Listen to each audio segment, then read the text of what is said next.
અંબાલાલ પટેલની મોટી આગાહી 23 ઓગસ્ટ બાદ મેઘરાજાની ધમાકેદાર એન્ટ્રી આગામી દિવસોમાં બંગાળની ખાડી તરફ બનતી સિસ્ટમની અસર ગુજરાતના હવામાન પર જોવા મળી શકે જેના કારણે કેટલાક વિસ્તારોમાં વરસાદનું જોર વધવાની શક્યતા વ્યક્ત કરવામાં આવી છે હવે સૌથી મોટો સવાલ એ છે કે શું 23 ઓગસ્ટ બાદ ગુજરાતમાં વરસાદનો નવો રાઉન્ડ ખેડૂતોની ચિંતા દૂર ઉત્તર મધ્ય ગુજરાત પૂર્વ ગુજરાત સૌરાષ્ટ્રના ભિન્ન ભાગો અને દક્ષિણ ગુજરાતના ભાગોમાં ભારે વરસાદ થવાની શક્યતા રહેશે દક્ષિણ સૌરાષ્ટ્રના ભાગોમાં પણ ભારે વરસાદ થવાની શક્યતા રહેશે પશ્ચિમ સૌરાષ્ટ્રના ભાગમાં પણ વરસાદ ઝાપટા પડી શકે પરંતુ રાજસ્થાનના ભાગમાં એન્ટી સર્ક્યુલેશન થાય તો પછી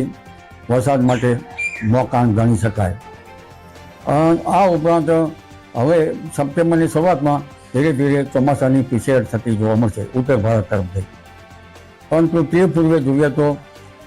7 થી 10 સપ્ટેમ્બરનો વરસાદ થવાની શક્યતા રહેશે ગોકળાસીમાં બાજુ ક્યાંક છાંટા પડવાની શક્યતા રહેશે પર્યુષણ નિમિત્તે વરસાદ થવાની શક્યતા રહેશે આ ઉપરાંત 12મી 13મી સપ્ટેમ્બરે હવામાનમાં પલટો આવે અને વરસાદ થવાની શક્યતા વધી જાય 13મી સપ્ટેમ્બરમાં ગરમી પડે 23મી સપ્ટેમ્બરે ગરમી પડવાની શક્યતા રહેશે જેના કારણે સપ્ટેમ્બર માસમાં ગણેશ ચતુર્થી આસપાસ આઠમની આસપાસ અને પૂનમ પહેલાં વરસાદ થવાની શક્યતા રહે એટલે આ વરસાદ સપ્ટેમ્બરમાં સારો થઈ શકે જો અરબ સાગર પણ સક્રિય થવાની શક્યતા છે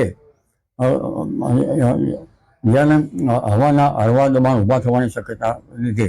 જો અરબ સાગર બરાબર સક્રિય રહે અને ઉત્તર અરબ સાગર સક્રિય રહે તો પશ્ચિમ સૌરાષ્ટ્રમાં પણ વરસાદ થવાની શક્યતા રહેશે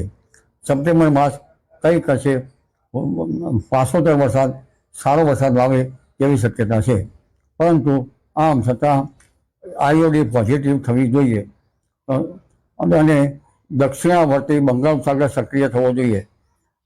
એટલે વરસાદ થવાની શક્યતા તો રહેશે સપ્ટેમ્બરમાં શક્યતા રહેશે 10મી ઓક્ટોબર આસપાસ પણ વરસાદ થવાની શક્યતા રહેશે અને 27મી સપ્ટેમ્બરથી 5મી ઓક્ટોબર વચ્ચે ગાજવીજ સાથે વરસાદ થવાની શક્યતા રહેશે 5મી ઓક્ટોબરે દરિયો તોફાન દરિયા કિનારે પવન ફૂંકાવાની શક્યતા રહેશે 17મી ઓક્ટોબરે પણ દરિયા કિનારે પવન ફૂંકાવાની શક્યતા રહેશે એટલે વરસાદ હવે હવાના દબાણથી ઊભા થવાથી